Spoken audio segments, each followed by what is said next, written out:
O que faz o Deus cristão ser diferente dos demais deuses nos quais os povos acreditaram ao longo da história?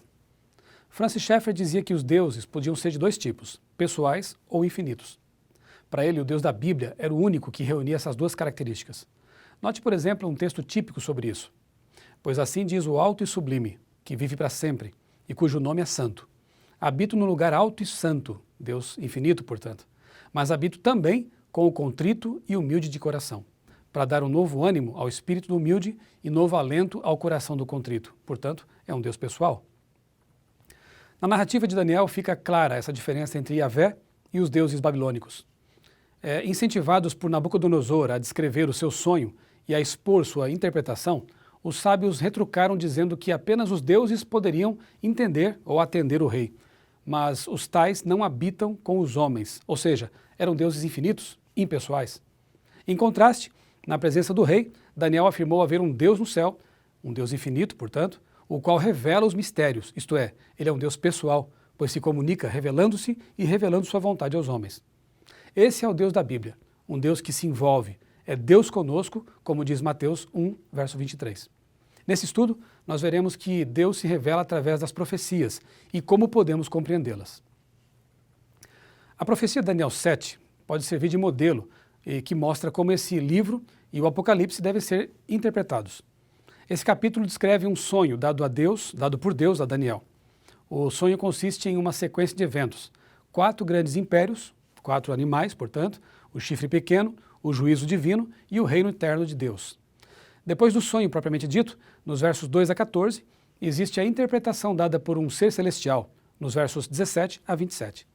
É explicado então ao profeta, por exemplo, que os animais representam 4 reis ou 4 reinos. Daniel 7 não especifica o nome de cada reino, mas essa informação pode ser encontrada em outras partes do livro. Existe consenso entre os pesquisadores, os estudiosos, mesmo aqueles que não acreditam na historicidade de Daniel, de que as profecias de Daniel 2, 7 e 8 são paralelas, ou seja, tratam essencialmente dos mesmos eventos. Portanto, o primeiro reino apresentado no livro de Daniel é a Babilônia, que existia no tempo do profeta. Esse reino é seguido por Medo-Pérsia, Grécia e um reino não identificado. Entretanto, pela história, sabemos que esse reino é Roma.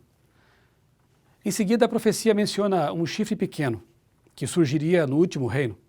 O chifre, que inicialmente era pequeno, mas depois cresceria e seria grande em poder, simboliza um reino ou um rei que surgiria após o 4º reino, o Império Romano. O evento seguinte na profecia é o juízo celestial, que analisa as ações do chifre pequeno contra o povo de Deus. A visão termina com o estabelecimento do reino de Deus, que dura para sempre. Através de Daniel 7, percebemos as principais características das visões de Daniel e Apocalipse. Uma delas é a sequência histórica ou cronológica. A narração começa no tempo da Babilônia, segue por Medo-Pérsia, Grécia, Roma, o chifre pequeno, o juízo e conclui com o reino de Deus. Além disso, a visão não possui intervalos, porque segue do tempo do profeta até o fim da história da Terra. Portanto, essa sequência histórica é contínua.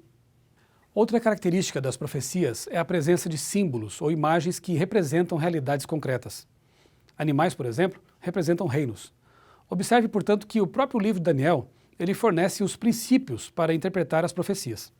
Muitos imaginam que o livro de Daniel é difícil, mas o profeta predisse que no tempo do fim o seu livro seria compreendido por muitas pessoas. Diz assim o texto: Tu, porém, Daniel, encerra as palavras e sela o livro até o tempo do fim.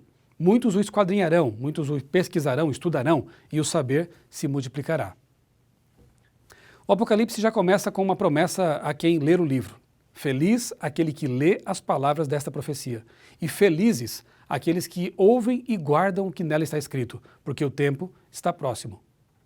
No livro do Apocalipse encontramos várias dicas para compreender as profecias, além daquelas que já vimos em Daniel. Em primeiro lugar, percebemos claramente que Jesus Cristo é o centro de toda a profecia.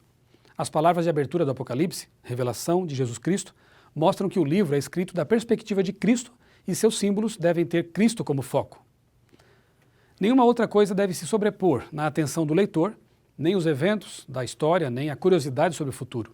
Todos os símbolos, eventos e personagens do Apocalipse estão centralizados em Jesus. Em segundo lugar, vemos que os símbolos do Apocalipse são extraídos principalmente do Antigo Testamento. Dos 404 versículos do Apocalipse, quase 300 se referem ao Antigo Testamento. Entender a forma como João utiliza símbolos extraídos do Antigo Testamento é o mais importante princípio para compreender o Apocalipse. Esse princípio mostra, por exemplo, que a visão dos capítulos 4 e 5 está baseada na coroação dos reis israelitas. Mostra também que as maldições da aliança são o pano de fundo dos 7 selos, que os 144 mil sobre o mar de vidro, entoando o cântico de Moisés e do Cordeiro, são uma referência a Êxodo 15, e que a batalha do Armagedon e a queda de Babilônia estão baseadas na batalha espiritual de Elias e os 450 profetas de Baal e na captura de Babilônia por Ciro e seus exércitos. O mais extraordinário nas profecias de Daniel e Apocalipse é a maneira como falam de Deus. Ele é o personagem principal desses livros. De maneira mais intensa do que em outros livros da Bíblia, Deus é apresentado como alguém profundamente envolvido no dia a dia de seu povo. Apesar das dificuldades, humilhação e até mesmo a morte, ele guia toda a história a um desfecho extraordinário. Mais do que nos informar sobre acontecimentos do passado e do futuro, o objetivo das profecias é despertar em nós uma confiança inabalável no Senhor da história. Mais do que isso, despertar em nós a confiança no Senhor da nossa vida.